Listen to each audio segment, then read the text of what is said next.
Hello friends, knowledge of science में आप सभी को स्वागत है। नॉलेज ऑफ साइंस के आज के इस वीडियो में हम ध्वनि चैप्टर से रिलेटेड बहुत ही महत्वपूर्ण प्रश्नोत्तर पर ध्यान देंगे जो कि बीपीएससी एग्जाम में हमेशा पूछे जाते हैं। तो आइए ध्वनि के सबसे पहला प्रश्न पर ध्यान देते हैं। क्या कह रहा है?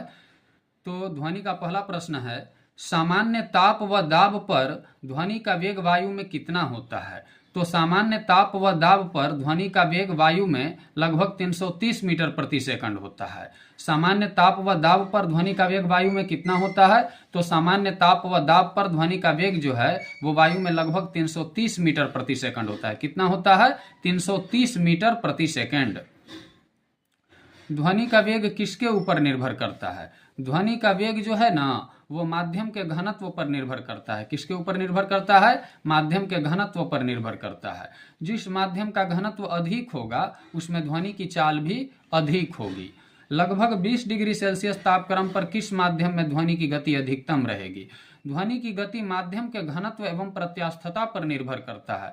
ध्वनि की गति जो है ना वो माध्यम के घनत्व एवं प्रत्यास्थता पर निर्भर करता है। जिस माध्यम का घनत्व एवं प्रत्यास्थता अधिक होती है उसमें ध्वनि की गति भी अधिक होती है। यानी कि जिस माध्यम का घनत्व एवं प्रत्यास्थता अधिक होगा ना उसमें ध्वनि की गति भी अधिक होगी। तो 20 डिग्री सेल्सियस तापक्रम पर लोहे में ध्वनि की गति क्या होती है? अधिकतम होती है। 20 डिग्री सेल्सियस तापक्रम पर लोहे में ध्वनि की गति क्या होती है? अधिकतम होती है। किस माध्यम में ध्वनि गमन नहीं कर सकती है? ध्वनि जो है ना वो निर्वात में कभी गमन नहीं कर सकती है। ध्वनि निर्वात में इसलिए गमन नहीं कर सकती है क्योंकि ध्वनि यांत्रिक तरंगे होती है। यांत्रिक तरंगों के संचरण के लिए किसी न किसी द्रव्यात्मक माध्यम जैसे कि ठोस, द्रव्य तथा गैस की आवश्यकता होती है। लेकिन विद्युत चुंबकीय तरंगे यानी कि इलेक्ट्रोमैग्नेटिक वेव जैसे कि प्रकाश हो गए, एक्स किरणें हो गए, रेडियो तरंगे हो गए, गामा किरणें, पराबैंगनी विकिरण तथा अवरक्त किरणों को गमन करने के लिए किसी भी प्रकार के कोई माध्यम की आवश्यकता नहीं होती है। ये निर्वात में आसानी से गमन करते हैं। यानी कि इलेक्ट्रोमैग्नेटिक वेव जिसके अंतर्गत प्रकाश, एक्स किरणें, रेडियो तरंगे, गामा किरणें तथा पराबैंगनी विकिरण आते हैं, उनको गमन करने के लिए किसी भी प्रकार के कोई माध्यम की आवश्यकता नहीं होती है। वो निर्वात में बहुत ही आसानी पूर्वक गमन करते हैं। लेकिन यांत्रिक तरंगे जिसके अंतर्गत ध्वनि आते हैं उनको गमन करने के लिए किसी न किसी प्रकार की द्रव्यात्मक माध्यम जैसे कि ठोस, द्रव्य तथा गैस की हमेशा आवश्यकता होती है। म्यूजिक कंसर्ट्स के लिए हॉल की दीवारों को नरम पदार्थ से क्यों बनाई जाती है?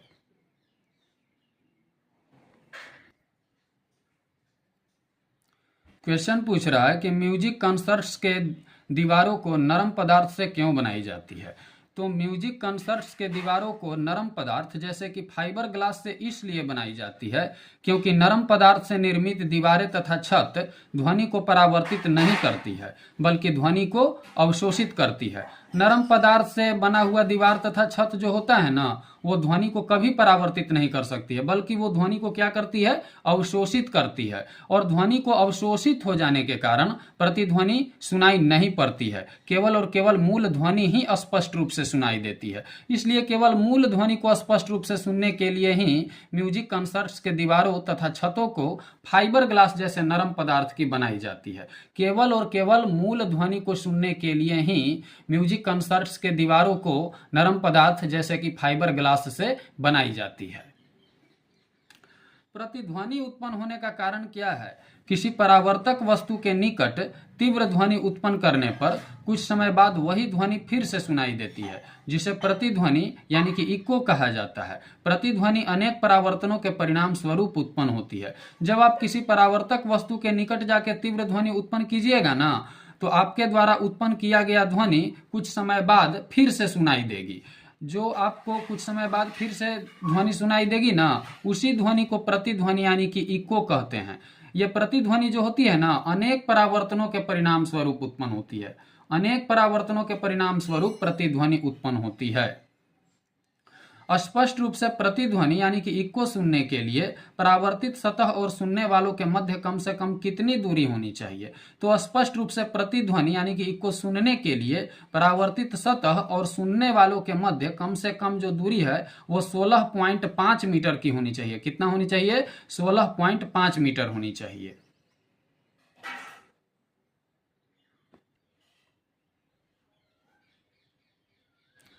जब कोई ध्वनि उत्पन्न होती है तो उसकी संवेदना हमारे दिमाग में 1/10 सेकंड तक बनी रहती है। माने कि जब कोई ध्वनि उत्पन्न होती है ना तो उसकी संवेदना हमारे दिमाग में 1/10 सेकंड तक बनी रहती है। कितने सेकंड तक बनी रहती है? तो 1/10 सेकंड तक बनी रहती है।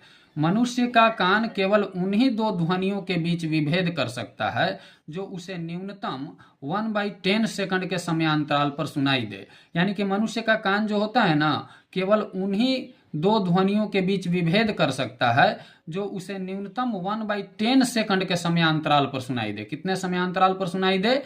1/10 सेकंड के समयांतराल पर सुनाई दे। अतः प्रतिध्वनि सुनाई देने के लिए यह आवश्यक है कि किसी स्रोत से उत्पन्न ध्वनि आगे जाकर किसी वस्तु से टकराकर कम से कम 1/10 सेकंड में स्रोत के पास वापस लौटे। वायु में ध्वनि का वेग इक्वल टू लगभग 330 मीटर प्रति सेकंड, इसलिए 1/10 सेकंड में ध्वनि द्वारा चली गई न्यूनतम दूरी इक्वल टू 330 गुने 1/10 इक्वल टू 33 मीटर। अतः प्रतिध्वनि सुनने के लिए परावर्तक सतह से ध्वनि के स्रोत की न्यूनतम दूरी equal to 33/2 equal to 16.5 metre, यानी कि लगभग 17 मीटर। क्या कह रहा है कि जब कोई ध्वनि उत्पन्न होती है तो उसकी संवेदना जो है हमारे दिमाग में 1/10 सेकंड तक बनी रहती है। कितने सेकंड तक बनी रहती है? 1/10 सेकंड तक बनी रहती है। मनुष्य का कान केवल उन्हीं दो ध्वनियों के बीच विभेद कर सकता है जो उसे न्यूनतम 1/10 सेकंड के समयांतराल पर सुनाई दे। कितने समयांतराल पर सुनाई दे? 1/10 सेकंड के समयांतराल पर सुनाई दे। अतः प्रतिध्वनि सुनाई देने के लिए यह आवश्यक है कि किसी स्रोत से उत्पन्न ध्वनि आगे जाकर किसी वस्तु से टकराकर कम से कम 1/10 सेकंड में स्रोत के पास वापस लौटे। कितना सेकंड में स्रोत के पास वापस लौटे? तो 1/10 सेकंड में स्रोत के पास वापस लौटे। वायु में ध्वनि का वेग जो होता है ना वो लगभग 330 मीटर प्रति सेकंड होता है, इसलिए 1/10 सेकंड में ध्वनि द्वारा चली गई न्यूनतम दूरी जो होगा वो 330 गुने 1/10 यानी कि 33 मीटर होगा। अतः प्रतिध्वनि सुनने के लिए परावर्तक सतह से ध्वनि के स्रोत की न्यूनतम दूरी जो होगा वो 33/2 यानी कि 16.5 मीटर, यानी कि लगभग 17 मीटर होगा। कितना होगा? लगभग 17 मीटर होगा। ध्वनि की स्रोत व परावर्ती सतह के बीच न्यूनतम कितनी दूरी होनी चाहिए जिससे कि प्रतिध्वनि स्पष्ट रूप से सुनाई दे सके? क्या क्वेश्चन कर रहा है? क्वेश्चन पूछ रहा है कि ध्वनि के स्रोत व परावर्ती सतह के बीच न्यूनतम कितनी दूरी होनी चाहिए जिससे कि प्रतिध्वनि स्पष्ट रूप से सुनाई दे सके? तो वह है 17 मीटर। कितना होना चाहिए? 17 मीटर।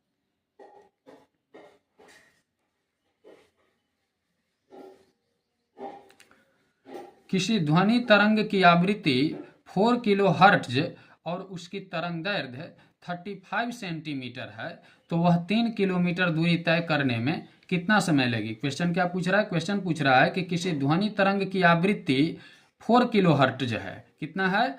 4 किलो हर्ट्ज है और उसकी तरंग दैर्ध्य 35 सेंटीमीटर है। कितना सेंटीमीटर? 35 सेंटीमीटर। तो वह 3 किलोमीटर दूरी तय करने में कितना समय लेगी?